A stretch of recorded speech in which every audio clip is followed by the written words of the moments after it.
Well, good evening, and thank you all for that very kind welcome. General Jones, thanks for the kind introduction, and thanks especially for recognizing my wife, Holly. She has indeed been father as well as mother for 5 of the last 7 years and done a heck of a lot more over the 35 great years that we've been married since meeting at West Point.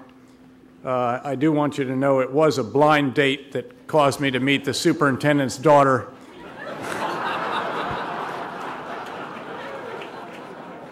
If I could, in turn, General Jones, I want to thank you for the tremendous work that you have done, that you did in 4 decades in uniform, that you then did as the chairman of this great council and also as a special envoy for Mideast security, and that, of course, you're now doing as a national security advisor. I think I can speak for everyone here in saying that our country is fortunate to have someone with your experience, intellect, leadership ability, and judgment in the West Wing of the White House at such a critical time. Thanks for all that you have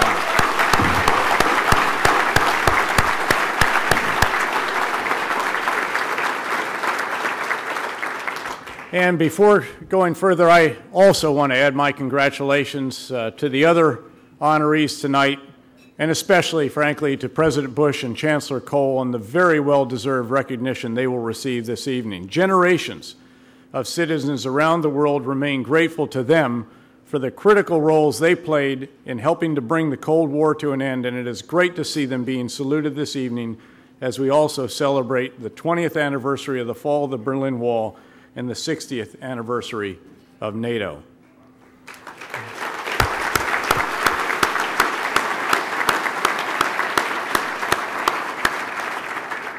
I know you're out there somewhere, Mr. President, but these lights are a little bit glaring.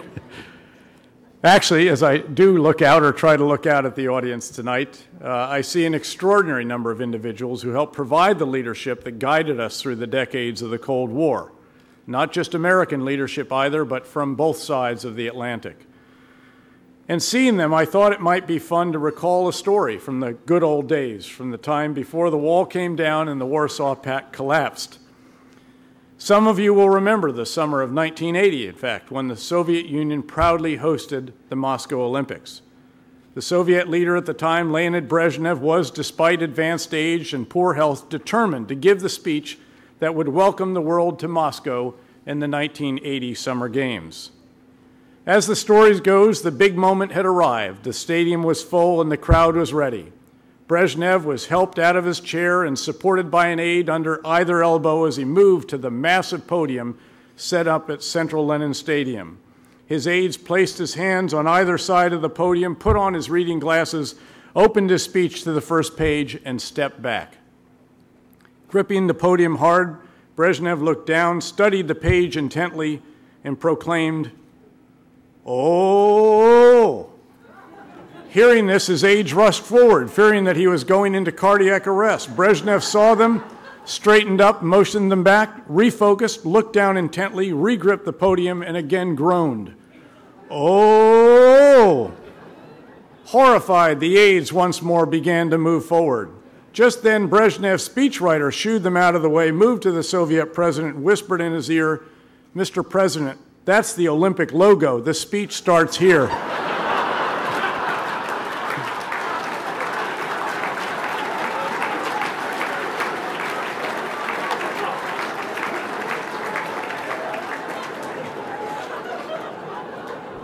Those were the days, weren't they? Well, thanks for laughing. You know the deal. I'm only as good as the material they give me. Needless to say, I am most grateful for the honor accorded me this evening by the Council. I hasten to add, however, that I can only accept this award in as much as I do so on behalf of the hundreds of thousands of troopers who day after day don Kevlar helmets and body armor, strap themselves into a cockpit, or take to the sea and perform complex missions against tough enemies in challenging conditions to do what our country has asked of them. Thank you.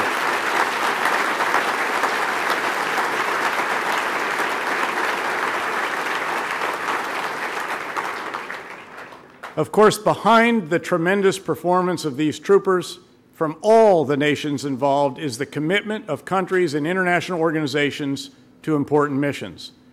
And tonight I'd like to underscore very briefly the importance of the commitment of NATO, the alliance this Council celebrates, to our vitally important mission in Afghanistan.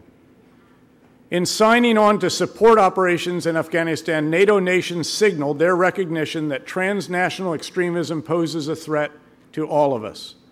In so doing, NATO committed its resources, its institutions, and its expertise in cooperative defense endeavors built over 60 years of partnership to the international effort to ensure that extremists cannot reestablish safe havens in Afghanistan like those from which they launched the attacks that killed nearly 3,000 people in 9/11. Yet, despite many accomplishments and the alliance's best efforts, the situation in Afghanistan has been deteriorating in some areas of the country. In the view of some commentators, this has called into question NATO's very ability and will to address today's complex transnational threats and to work effectively as part of a broader coalition in an effort that requires sustained, substantial commitment. Afghanistan has thus emerged as a critical challenge for NATO, and the alliance now faces a very urgent moment. I offer that observation while noting that, with the recent announcement of the new U.S. strategy for Afghanistan and Pakistan, and with the conduct of the NATO summit earlier this month, new resources have been pledged and new resolve has been demonstrated. Indeed, the United States and other NATO nations have committed substantially more troopers and additional resources to ensure that we can achieve progress in Afghanistan. As the additional elements begin deploying, we are working hard to ensure the unity of effort that is so vital in multilateral operations. We recently dual-hatted General McKiernan, the NATO commander, making him the commander of U.S. forces in Afghanistan, as well as the NATO ISAF commander. And in line with guidance from the recent summit, we're working to complement the coalition train and equip mission with a NATO training mission in Afghanistan, just as we did with success in Iraq during General Jones' time as SACEUR, I might add. These and other initiatives are intended to ensure that, far from being Americanized, our campaign in Afghanistan will continue to be an alliance and coalition effort. That statement reflects clear understanding by all in the U.S. chain that progress in the effort in Afghanistan will require continued cooperation and collaboration by all engaged in it. Please let me be clear about my personal view on this. For having served in NATO assignments at many ranks, from lieutenant to lieutenant general, I am a huge believer in the importance of the alliance.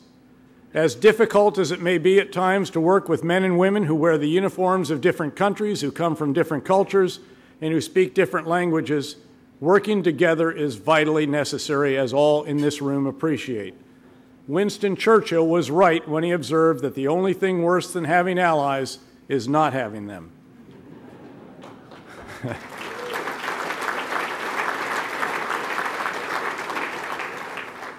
I thus applaud vigorously NATO's commitment to confront the extremist threat that the global community faces.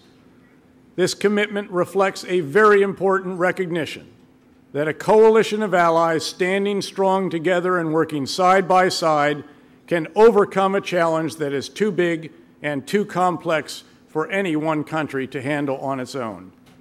And I applaud the tremendous work of the tens of thousands of troopers, North American and European, as well as those from other continents, whose skill, commitment, and sacrifice over the course of our many collective efforts have been so awe-inspiring. I can assure you that it has been the greatest of privileges to have soldiered alongside such troopers in missions of enormous importance to our individual countries and the world, and it is similarly a great privilege to join you tonight in honoring the important work that NATO, its member states, its people, and this Council continue to do. Thank you very much.